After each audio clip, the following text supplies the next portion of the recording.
My parents gave my sister $80,000 for her wedding and told me, "You don't deserve any help." I cut all contact and went on with my life. 2 years later, my sister showed up in front of my $5 million house and called my mother crying because of what I have. I'm Lucas. I'm 32 years old. And ever since I was a child, I knew I would never be my parents' favorite. My sister Victoria, 2 years older, was always the star. They celebrated everything she did, from her grades in school to her performances at school events. I, on the other hand, was the one who strived in silence, getting good grades, winning science competitions. But to my parents, it was no big deal. Once at 16, I won a state programming competition. I thought that finally, they would look at me with pride. I came home with the trophy, but my mother barely glanced at me and said, "That's nice. Lucas, now help with dinner." My father didn't even look up from his newspaper. Meanwhile, when Victoria won a recitation contest, they threw a party with the neighbors. That's how it always was. Victoria was the queen, and I was the leftover. I tried not to take it personally, but it hurt. Killed myself trying to win their approval. But it was never enough. I finished university with a scholarship in software engineering.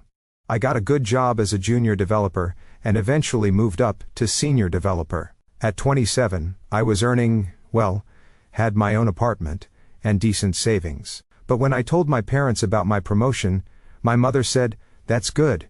Don't get too comfortable. Those jobs don't last." My father just changed the subject to talk about Victoria. Everything blew up with Victoria's wedding. She got engaged to Diego, a car salesman. I wasn't too fond of. He wasn't a bad person, but something about him didn't sit right with me. My parents, however, adored him because Victoria had chosen him. One night during a family dinner, my mother announced they were giving them $80,000 for the wedding. I was floored. That was more money than they had ever spent on anything. I asked where they would get it, and my father cut me off. "It's not your problem, Lucas. For your sister, she deserves it." Victoria smiled as if she owned the world. I felt a knot in my stomach, not because of the money, because once again, they were making me feel worthless. I didn't sleep that night. I sat in my apartment thinking about all the times I tried to earn their affection, the grades, the awards, the effort, all for nothing. It was then I decided I couldn't go on like this anymore. The next day, called my mother and told her I needed space. I didn't give explanations. I didn't make a scene. I just said I would be busy, and that they shouldn't look for me for a while. It was hard because despite everything, I loved them. Being around them made me feel small, as if I would never be enough. I focused on my life. I worked hard, took on freelance projects as a software consultant, and met Olivia, an incredible graphic designer. She understood me like no one else made me laugh. Best of all, she saw me for who I was. Over time, my career took off. I founded my own software consulting firm, and business was going so well that at 30, I bought a house, not just any house, but a $5 million mansion in an exclusive neighborhood with a pool and huge floor-to-ceiling windows. Olivia and I moved in together. For the first time, I felt like I had everything I wanted. 2 years after cutting contact, something unexpected happened. I was at home checking emails when I saw a car pull up in front of the house.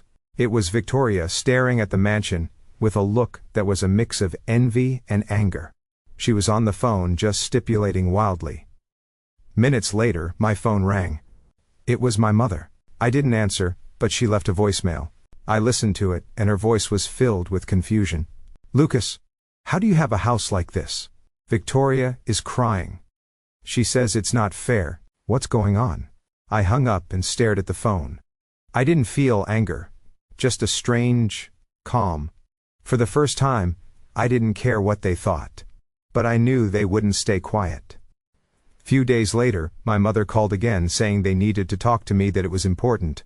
I agreed to meet them at their house, more out of curiosity than anything else. When I arrived, my father was serious, and my mother looked nervous. Victoria wasn't there, but her presence was felt in the air. "We're in trouble." My father said the family fund is gone. They explained that they had used a trust fund, of which I was also a beneficiary, pay off debts, and maintain Victoria's lifestyle, now that nothing was left. They wanted me to help them. You have money, my mother said, looking at my clothes as if they were proof of something. You can't let your family sink. I was in shock. That fund was for emergencies, and I didn't even know how much was in it. I asked them why they used it without consulting me, and my father got defensive. We did what we had to do. Victoria needed help. I felt that knot in my stomach return.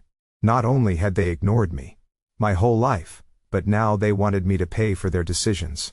I told them I couldn't help them, that I had my own responsibilities. My mother started crying, calling me selfish, asking how I could live in a mansion while they were struggling. I left there shaking, but determined. I wasn't going to let them manipulate me. When I got home, Olivia was in the kitchen making coffee. She looked at me and knew something was wrong. What happened? She asked, putting the cup on the table. I told her everything: the meeting, the fund, the way my mother called me selfish. Olivia listened in silence, but her eyes blazed with every word. When I finished, she came over and hugged me. Lucas, you don't have to deal with this alone. We'll figure it out together. Her words brought me a calm I hadn't expected. Knowing I had someone on my side, someone who truly saw me, gave me the strength to face what was coming. The following days were crazy. I decided to investigate more about the family fund. I called a lawyer friend, Marcos, who helped me track down the documents. What we discovered left me cold. The fund wasn't just for emergencies. It was an inheritance my grandparents had left for me and Victoria. Each of us was supposed to receive an equal share upon turning 30. But my parents, without telling me anything, had used my portion to finance Victoria's wedding and pay off debt she and Diego had accumulated. Worse still, I found emails where my mother asked an accountant friend to doctor the papers to make it look like I had authorized everything. It was as if they had erased me from the equation. Couldn't believe it. Not only had they excluded me, but they had used my name to justify their decisions. I was furious, but also confused. Why didn't they just tell me? They didn't even care. I decided I needed solid proof before confronting them. With Marcos' help, I gathered bank statements, emails, and even text messages my mother had sent to Victoria, where they talked about keeping Lucas out of this because he wouldn't understand. Every word was like a punch to the gut. It wasn't just the money, it was the betrayal, the way they had treated me like a stranger in my own family. Meanwhile, things got weirder. I started getting messages from acquaintances asking if it was true that I had abandoned my family. At first I didn't understand, but then I saw what was happening. Victoria had started posting on social media, claiming I was a selfish person living in a mansion while my parents were starving. She even shared a photo of my house with a caption that read, "This is what happens when someone forgets their family." My parents didn't stay behind. My mother told half the town that I had sold out to the tech world and that my money was dirty. I had no idea where they got these ideas, but it was clear they wanted to make me look bad. The worst came one morning when I received a notification from my bank. Someone had tried to access my account with a loan application in my name. They didn't succeed, but the attempt set my nerves on edge. I called the bank, and they confirmed the application came from an IP address I didn't recognize. I couldn't prove it was my family, but I didn't need any more clues. They were desperate, and would stop at nothing. I felt a mix of fear and anger. How far were they willing to go? I talked to Olivia and Marcos, and we decided it was time to protect myself. Marcos suggested we make the evidence of the fund's misuse public, not for revenge, but to clear my name and prevent them from continuing to use my identity. Olivia, who knew about social media from her job, helped me create a clear and direct post. We uploaded the documents, emails, and messages, explaining how my parents had used my share of the fund without my permission. I didn't mention names, just the facts. Post went viral in a local social media group. People couldn't believe it, and many wrote to support me. There were also those who attacked me, saying I was exposing my family out of spite. It was hard to read those comments, but I knew I had done the right thing. Victoria didn't stay silent. She posted a video crying, saying that I was lying. Documents were fake, and that I had always been the favorite. It was surreal. The favorite, the same person who never received more than crumbs of attention. But her tears convinced some people, and soon I had strangers sending me hate messages. It hurt. I won't lie, but I wasn't surprised. Victoria had always been good at playing the victim, and knew how to manipulate people to get them on her side. One night, while we were having dinner, Olivia looked at me and said, "Lucas, this isn't going to stop unless you set a clear boundary." She was right. I had spent years letting my family walk all over me. And now that I was successful, they wanted to drag me back into their chaos. I decided it was time to confront them, but not in the way they expected. I didn't want to yell or fight. I wanted to close this chapter, once and for all. I couldn't keep living with this cloud over me, wondering what they would do next. I arranged a meeting at a neutral cafe, away from their influence in my home. When I arrived, my parents were already there sitting at a table in the back. My mother's eyes were red as if she had been crying. And my father stared at his coffee, as if he wanted to disappear into it. I sat down, and got straight to the point. "I know what you did with the fund," I said, keeping my voice calm. "I know you use my share without telling me. And I know you've tried to blame me for your problems." My mother opened her mouth to speak, but I held up my hand. "I'm not finished. I don't want to fight, but this has to stop. I'm not giving you money, and I'm not going to let you keep spreading lies about me." My father, for the first time in years, looked ashamed. "We just wanted to help Victoria," he murmured. "She needed it more." My mother nodded, but said nothing. I felt a pang of sadness, not for myself, for them. They had chosen Victoria over me so many times, that they no longer knew how to treat me as their son. I told them I wanted no more contact, that I needed peace. My mother tried to protest, saying we were family, but I interrupted her. "Family doesn't do what you did," I said, and stood up. As I walked out of the cafe, felt a mix of relief and emptiness. I had closed a door, but I wasn't sure what would come next. Olivia was waiting for me at home, and when I told her, she hugged me and said, "You did the right thing. Now live for yourself." Her words stayed with me. But I also knew my family wouldn't give up so easily. Victoria, in particular, wasn't the type to stay quiet, and I was right. A few days later, I received a message from Diego, Victoria's husband. It was short, but direct. "We need to talk. This can't go on." I didn't reply, but I knew something big was brewing. I didn't know what, but I was ready to face it. I thought. Meanwhile, I started noticing strange things: calls from unknown numbers, weird emails asking for information about my business. I couldn't prove it was them, but my gut told me Victoria and my parents were planning something else. I prepared for the worst, knowing I hadn't seen the end of this storm yet. I decided to strengthen my security. I changed all my passwords, set up alerts on my bank accounts, and hired a firm to monitor for any suspicious activity. Olivia helped me stay calm, reminding me that I couldn't control what they did, only how I responded. "Don't let them drag you down to their level," she told me one night as we watched a movie on the couch eating popcorn. "You're better than that." Her words gave me clarity. I didn't want to become someone who lived for fighting or revenge.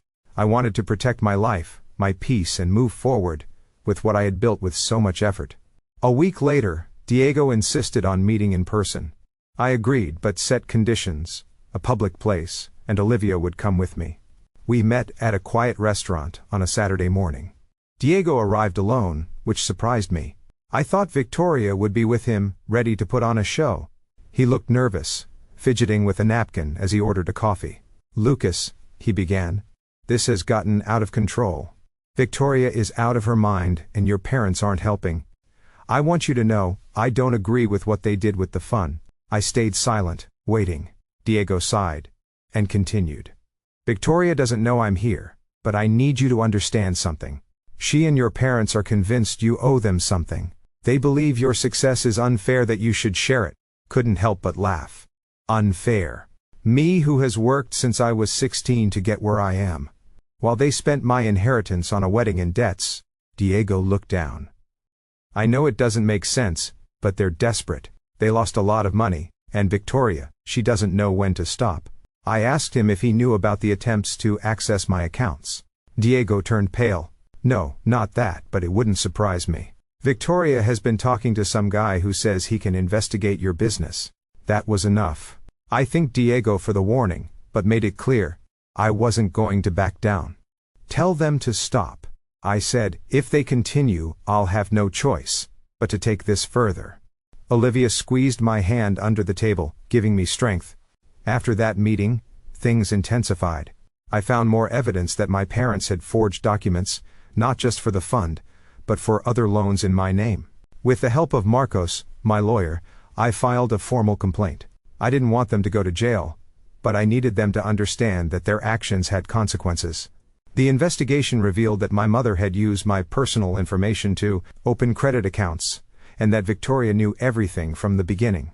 It was a harsh blow. I always knew they saw me as second best. This was on another level. I felt as if my own family had robbed me, not just of money, but of my identity. As the investigation progressed, Victoria doubled her efforts on social media. She posted more videos, now claiming I was destroying the family with my lies.